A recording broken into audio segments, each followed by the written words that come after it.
নমস্কাৰ শ্ৰদ্ধেয় ৰাইজ কেইটামান কথা ৰাইজৰ আগত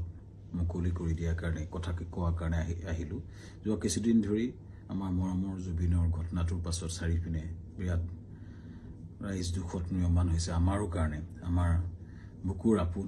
মোৰ অতি একেলগৰ ফিলচফাৰ ফ্ৰেণ্ড গাইড মানুহজনৰ ঢুকোৱাৰ পাছত আমি খুব নিয়মান অৱস্থাত আছোঁ আৰু কিছুমান কথা ক'বলৈ ওলাই আহিছোঁ কাৰণ ইমান বেছি ভুৱা কিছুমান কেম্পেইন হোৱাৰ কাৰণে আমি কথাখিনি ক'ব চেষ্টা কৰিছোঁ শ্ৰদ্ধেয় ৰাইজ মই গুৱাহাটীলৈ যোৱাৰ কথা আছিলে আজি কিন্তু ইমানেই বেছি মোলৈ মেছেজ আহিছে আহিলে মাৰিম কাটিম প্ৰায় কেইবা হাজাৰ মেছেজ আহিছে যে গুৱাহাটীলৈ গ'লে কাটিম বুলি সেই প্ৰেক্ষাপটত যাব পৰা নাই সেই সময়ত খুব মন আছিলে গৰিমাৰ ওচৰত থিয় দিয়া মোৰ পৰিয়ালৰ নিচিনা মোৰ ভগ্নী গৰিমা বা দলটোৰ লগত এই ঘটনাটোৰ পিছত থিয় দিব পৰা নাই কিন্তু কিয় পৰা নাই ৰাইজ গম পাইছে কাৰণ আমাক থ্ৰেটনিং কৰা হৈছে কিন্তু আচলতে জুবিন গাৰ্গক মৃত্যুত আমি দুখী নেকি এই কথাখিনি খুব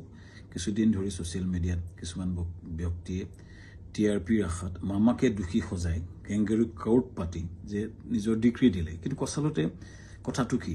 জুবিন গাৰ্গক আমি কিয় মাতি আনিছোঁ শ্ৰদ্ধা ৰাইজ আমি যিটো নৰ্থ ইষ্ট ফেষ্টিভেল ডিল কৰোঁ সেইটোত উত্তৰ পূবৰ বিভিন্ন সংস্কৃতি বা খাদ্য বা পৰ্যটনৰ প্ৰসাৰ কৰা হয় প্ৰথম 2013 চনত পাতোঁতে আমি জুবিন গাৰ্গৰ লগতে কথা পাতিছিলোঁ তেখেতেই আমাক ব্ৰেণ্ড এম্বাছেডৰ হিচাপে গাইড কৰিছে যে মই সংপৃক্ত থাকিম অনুষ্ঠানটো আমি একেলগে কৰিম টিভিত বা বিভিন্ন মিডিয়াত তেওঁ বহুবাৰ কৈছে যে শ্যামকানুৰ সৈতে মিলি আমি নৰ্থ ইষ্ট ফেষ্টিভেল পাতোঁ দিল্লীত বা বিশ্বৰ বিভিন্ন ঠাইত তেওঁ নিজে ইয়াত সংপৃক্ত আছে বুলি বহু ভিডিঅ' আছে মই আপোনালোকক জনাম দেখুৱাম এই ব্যক্তিজন আমি যেতিয়া বাহিৰত অনুষ্ঠান য'তে কৰোঁ আমি তেখেতৰ পৰা আলোচনা কৰোঁ আৰু যিহেতু আমাৰ ব্ৰাণ্ড এম্বাছেডৰ আৰু যেতিয়া আমি বিদেশত কৰিলোঁ দুইবাৰে তেওঁ বেংককত গৈছিলে আৰু এইবাৰো যেতিয়া আমি ছিংগাপুৰত কৰিবলৈ গ'লোঁ তেখেতক আমি ক'লোঁ যে ছিংগাপুৰত কৰিব বিচাৰিছোঁ চ' আমি ক'লোঁ এনেকৈ কৰিব আমাৰ গোটেই প্ৰগ্ৰেমটো এনেকুৱা হ'ব তেখেতক ক'লোঁ যে তুমি যাবা নেকি তেখেতে ক'লে যাম মই যাম মোৰ লগত মোৰ ভাতৃ সন্দীপনক লৈ যাম আৰু মেনেজাৰ সিদ্ধাৰ্থ যাব আৰু আমাৰ শেখৰ যাব চ' এনেকৈ ক'লে কোৱাৰ পাছত আমি পিছত আৰু এগৰাকী সংগীত শিল্পীও আহিলে চ' কোৱাৰ পিছত আমি আয়োজন কৰা প্ৰক্ৰিয়া আৰম্ভ কৰিলোঁ আৰু প্ৰথম কথা শ্ৰদ্ধেয় ৰাইজ জুবিন গাৰ্গক মতাটো পাপ নহয় উত্তৰ পূবৰ আটাইতকৈ ডাঙৰ অনুষ্ঠান নৰ্থ ইষ্ট ইণ্ডিয়া ফেষ্টিভেলত উত্তৰ পূবৰ আটাইতকৈ ডাঙৰ যিজন সংগীত শিল্পী তেখেতক নিমন্ত্ৰণ কৰাটো যিহেতু আমাৰ ব্ৰেণ্ড এম্বাছেডৰো হয় আমাৰ লগত সংপৃক্ত হয় আৰু তেখেতক মতাটো পাপ কৰা নাছিলোঁ এইটো আমাৰ দায়িত্ব আছিলে তেখেতক নিমন্ত্ৰণ কৰাটো তেখেত কিয় 17 তাৰিখে আহিলে এইটো প্ৰশ্ন হৈছে তাৰ আগতে সুস্থ দেহাৰে আহিছে বুলি বহুতে লিখিছে কিন্তু তাৰ দুদিনমান আগতে তেখেতে আমাৰ 7 ছেপ্টেম্বৰত মুম্বাইত তেওঁ খুব ধুনীয়া পাৰফৰ্মেঞ্চ কৰিছে মুম্বাইত আৰু তেখেতে 1 তাৰিখে নে 3 তাৰিখে দিল্লীত তেখেতে পূজাত এটা অনুষ্ঠান কৰাৰ কথা আছিল সম্পূৰ্ণ কনচাৰ্ট বা মিউজিকেল প্ৰগ্ৰেম কৰাৰ কথা আছিল কেইবাটাও প্ৰগ্ৰেম তেওঁ লাইন হৈছে তেখেতে প্ৰগ্ৰেম কৰি আছিলে চ' গতিকে সুস্থ দেহাৰে আমি অনাটো আমাক এটা অতি ভুল দোষাৰোপ কৰা হৈছে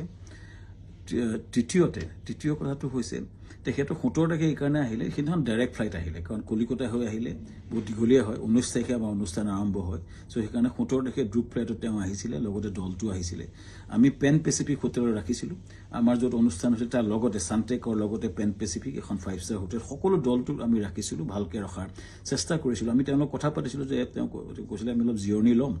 আৰু 19 তাৰিখে তেওঁ আৰম্ভণি অনুষ্ঠানত তেওঁ থাকিব আৰু 20 তাৰিখে তেওঁ দুটামান গান গাব ভূপেন হাজৰিকা এটা ট্ৰিবিউট দিব এইটো আলোচনা আমাৰ হৈছিলে পিছত 18 তাৰিখে দিনাখন 19 তাৰিখে আমাৰ অনুষ্ঠান আছিলে 18 তাৰিখৰ দিনাখন আমি তেখেতক খবৰ কৰি তেওঁ শুই আছিলে আমাৰ বহুত বিভিন্ন উত্তৰ পূৰ্বৰ মানুহ আছিলে তেওঁৰ লগত তেওঁ ভায়েক আছিলে আৰু তেওঁ সিদ্ধাৰ্থ আছিলে মেনেজাৰ আৰু দল আছিলে 19 তাৰিখৰ দিনা ঘটনাটো ঘটিলে যেতিয়া আমাৰ সেইদিনাখন উত্তৰ পূৰ্বৰ বিভিন্ন মন্ত্ৰী বিষয়াৰ লগত আমাৰ এখন মিটিং চলি আছিলে উদ্যমীসকলৰ লগত ছিংগাপুৰৰ মিটিং চলি আছিল যাতে আমি ৰাতিপুৱাই গৈছিলোঁ তেতিয়াই এই জাহাজৰ ঘটনাটোৰ কথা মোক সিদ্ধাৰ্থ শৰ্মাই ফোন কৰিছিলে 3:30 বজাত আমাৰ মিটিং আৰম্ভ হৈছিলে 12:30 বজাত চ' 11:30 মানতে মই চাংগ্ৰিলা হোটেলত গৈছিলোঁ আৰু তাত 3:30 মান বজাত আমি গম পাইছিলোঁ যে এনেকুৱা ঘটনা এটা ঘটিছে সিদ্ধাৰ্থই ফোন কৰিছিলে ক'ত ঘটিছে কেনেকৈ ঘটিছে আমি একো গম পোৱা নাছিলোঁ লগে লগে বহুখিনি তাকে লৈ বহুত ফোন আহিছিল কিন্তু মই উত্তৰ দিব পৰা নাছিলোঁ আচলতে ইমান ডাঙৰ ঘটনাটো আমাৰ মৰমৰ বুকুৰ আপোন মানুহজন এনেকুৱা ঘটনা ঘটিছে কথাটো আমাৰ কাৰণে এটা থটমটৰ নিচিনা হ'ল আৰু লগে লগে আমি দূতাবাসৰ লগত কথা পাতি তালৈ গ'লোঁ আৰু ঘটনাটো হ'ল আৰু এই ঘটনাটোৱে সকলোকে মুখৰে মাত নাইকিয়া কৰিলে আৰু গম পাই লগে লগে আমাৰ অনুষ্ঠানটো বাতিল কৰা বুলি আমাৰ হাই কমিশ্যনে নিজস্বভাৱে ঘোষণা কৰিলে আৰু অনুষ্ঠান তাতে বাতিল কৰা হ'ল তাৰ পিছতো কোনোবাই উলিয়াইছে আমি প্ৰগ্ৰেম কৰি আছিলোঁ বুলি কিন্তু আচলতে আমাৰ ভাৰতৰ ৰাষ্ট্ৰদূতে এইটো ডিক্লেয়াৰ কৰিছিলে অনুষ্ঠানটো সম্পূৰ্ণ বাতিল কৰা হৈছিলে আৰু সেইটো পিছতো আমি টিমটোৰ লগত লাগি কেনেকৈ আমাৰ পাৰ্থিৱ শৰীৰটো গুৱাহাটীলৈ পঠাব পাৰি তাৰ লগত মই কাম কৰিছিলোঁ সিদ্ধাৰ্থৰ লগত আমাৰ মৰ্গত আমাকে যাবলৈ দিয়া হৈছিলে সিদ্ধাৰ্থ আৰু সন্দীপন শেখৰৰ লগত আৰু তাৰপিছতেই কেম্পেইনটা আৰম্ভ হ'ল আমাৰ বিপক্ষে সেইদিনা মই কৈ আছিলোঁ যে মৰ্গলৈ যাওঁ বুলি কোনোবাই সেইটো মদ খাবলৈ যাওঁ বুলি এটা কেম্পেইন কৰিলে কোনোবাই ক'লে যে শ্যামকান্ত মহন্তক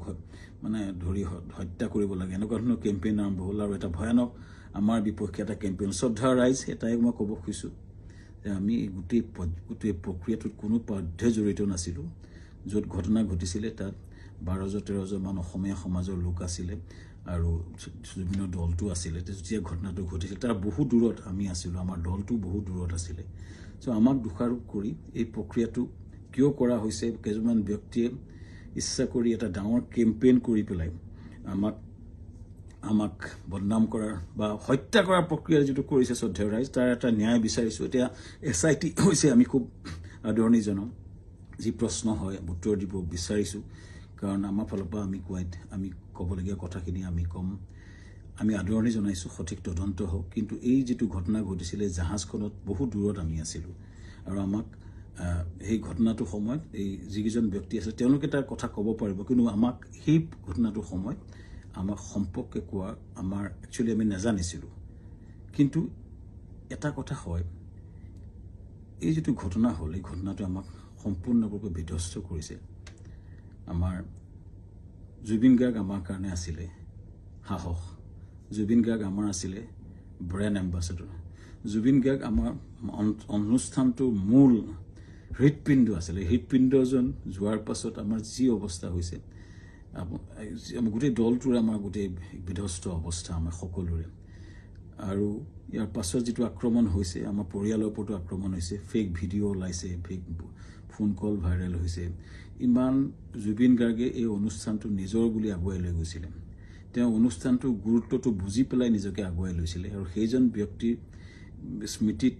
আমি বহু কৰিবলগীয়া আছে কিবা যদি জীৱনত কৰিব বিচাৰোঁ জুবিনৰ স্মৃতিত নিশ্চিতভাৱে কৰিব বিচাৰিম কিন্তু এই যিটো অন্যায় হৈছে যিটো মিছা অপবাদ দিছে ন্যায় হওক চৰকাৰক বিচাৰিছোঁ ন্যায় হওক আৰু আমিও ন্যায়ালয়ত যাব লাগিব আমাক দেশত আইন বুলি এটা বস্তু আছে যে মিছা অপবাদত আমাক যিটো কৰা হৈছে বা নিজৰ ঘৰলৈ যাব নোৱাৰা অৱস্থা হৈছে আমি নিশ্চিতভাৱে কিছুমান মানুহ উচতনি দি যিটো কৰিছে আমি ন্যায়ালয়ক নিশ্চিতভাৱে ক'ব লাগিব যে আমাক ন্যায় দিয়ক সুৰক্ষা দিয়ক আৰু ৰাইজৰ পৰা ন্যায় বিচাৰিছোঁ চৰকাৰৰ পৰা ন্যায় বিচাৰিছোঁ আৰু জুবিনৰ আমাৰ মহান শিল্পী আমাৰ মৰমৰ বুকুৰ আপোন মানুহজনৰ আত্মাই চিৰশান্তি পাওক ৰাইজৰ পৰা আশীৰ্বাদ বিচাৰিছোঁ ন্যায় বিচাৰিছোঁ ধন্যবাদ